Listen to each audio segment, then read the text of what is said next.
Assalamualaikum warahmatullahi wabarakatuh.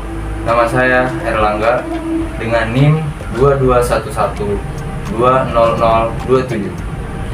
Di sini saya akan mempresentasikan hasil artikel yang saya buat yang berjudul Pemanfaatan Pembangunan Desa Wisata Mangrove Urban Aquaculture dari aspek alam, sosial, budaya, dan ekonomi. Artikel ini saya buat untuk memenuhi tugas ujian akhir semester mata kuliah Ilmu Sosial Dasar. Kita tahu di mana saat ini banyak sekali pengembangan wisata-wisata di pedesaan yang kebanyakan mengandalkan keunggulan sumber daya alam yang dimiliki desa tersebut.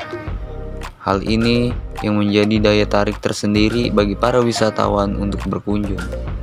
Perkembangan desa wisata ini merupakan model pengelolaan dan pengembangan pariwisata di pedesaan yang berbasiskan pada peran masyarakat desa itu sendiri. Pengembangan berwawasan kerakyatan lebih mengedepankan peningkatan ekonomi rakyat dan pemberdayaan masyarakat itu sendiri.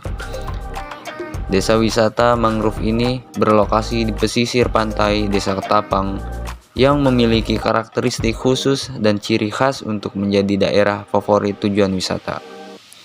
Mangrove Urban Aquaculture adalah salah satu contoh bahwa potensi sumber daya alam dan sumber daya manusia di pedesaan bisa menjadikan potensi yang sangat luar biasa untuk pemberdayaan ekonomi masyarakat di sekitar tempat wisata tersebut. Mungkin manfaat dari aspek alam tersebut salah satunya adalah untuk penahanan abrasi bagi masyarakat yang tinggal di daerah pesisir, karena abrasi adalah proses pengikisan pantai yang diakibatkan oleh gelombang laut. Abrasi biasanya juga disebut sebagai erosi pantai. Beranjak ke pembahasan selanjutnya, yaitu manfaat terhadap aspek alam, yang terdapat poin-poin penting manfaatnya. 1. Habitat bagi biota laut. Kedua, dapat menahan arus laut. Ketiga, sebagai penyerap karbon dioksida. Keempat, fungsi ekonomis. Yang kelima, pelindung pantai dan tambak dari erosi dan abrasi. Dari kelima poin tersebut itu adalah manfaat terhadap aspek alam. Yang kemudian ada indikator-indikator yang dominan manfaatnya dari kelima poin ini. Yang pertama, habitat bagi biota laut sebesar 76%. Kedua, dapat menahan arus laut sebesar 89%. Yang ketiga, sebagai penyerap karbon dioksida sebesar 63%. Keempat, fungsi ekonomis sebesar 97%. Dan yang kelima, pelindung pantai dan tambak dari erosi dan abrasi sebesar 86%. Di sini fungsi ekonomis adalah indikator yang dominan manfaatnya, karena dilihat dari keekonomisannya pohon mangrove dapat dijadikan berbagai macam obat-obatan seperti untuk gatal-gatal, rematik, dan kayunya pun bisa dijadikan sebagai sebuah kerajinan tangan loh teman-teman. Masih banyak sekali manfaat yang bisa kita dapat dari pohon mangrove. Seperti keripik ini yang berbahan dasar dari buah mangrove yang berjenis Bruguiera gymnorrhiza. Kemudian, pengembangan desa wisata mangrove terhadap aspek sosial. Dapat dilihat dari aspek sosial ini, tumbuh berbagai kesadaran dari masyarakat, khususnya terhadap alam, untuk saling menjaga dan merawat. Saya mendapatkan beberapa poin penting manfaat pengembangan desa wisata ini terhadap aspek sosial. Yang pertama adalah kesadaran masyarakat terhadap lingkungan. Yang kedua, kesadaran masyarakat untuk tidak membuang sampah sembarangan. Yang ketiga, gotong royong. Yang keempat, perekonomian yang stabil. Dan yang kelima, kesejahteraan bersama. Itulah kelima poin penting manfaatnya terhadap aspek sosial. Adapun indikator-indikator yang paling dominan manfaatnya dari yang paling besar hingga yang paling terkecil. Berikut kelima poin yang dominan manfaatnya. Yang pertama adalah kesadaran masyarakat terhadap lingkungan sebesar 94%. Yang kedua, kesadaran masyarakat untuk tidak membuang sampah sebesar 96%. Yang ketiga, gotong royong sebesar 87%. Yang keempat, perekonomian stabil sebesar 90%. Dan yang kelima, kesejahteraan bersama sebesar 86%.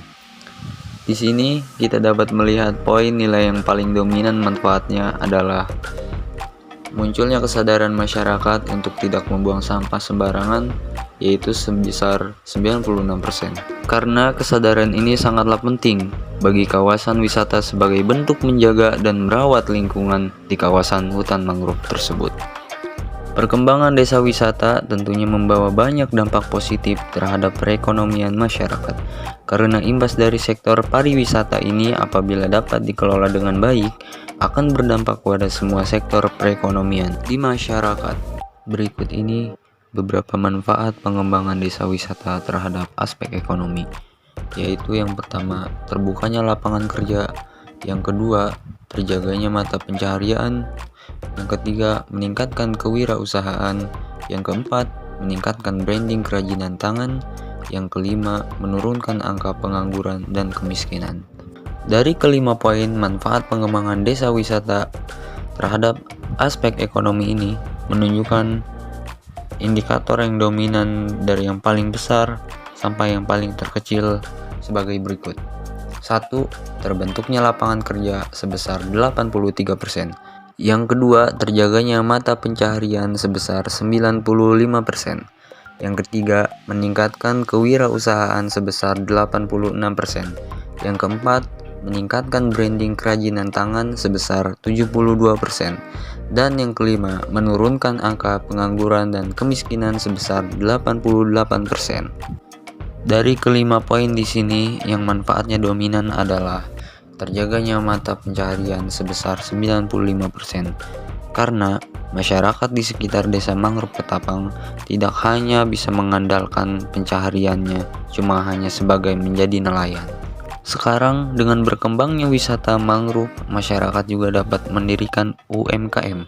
Seperti pada foto ini adalah UMKM yang didirikan oleh masyarakat desa Ketapang.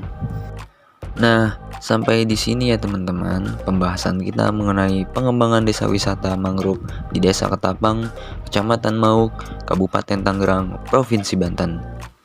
Semoga apa yang dapat saya sampaikan bisa menjadi manfaat bagi teman-teman semua tentang kesadaran bagaimana cara kita dapat menjaga alam dan melindungi lingkungan di sekitar kita. Terima kasih atas support kalian. Jangan lupa subscribe, like, komen, and share ya teman-teman. Dadah.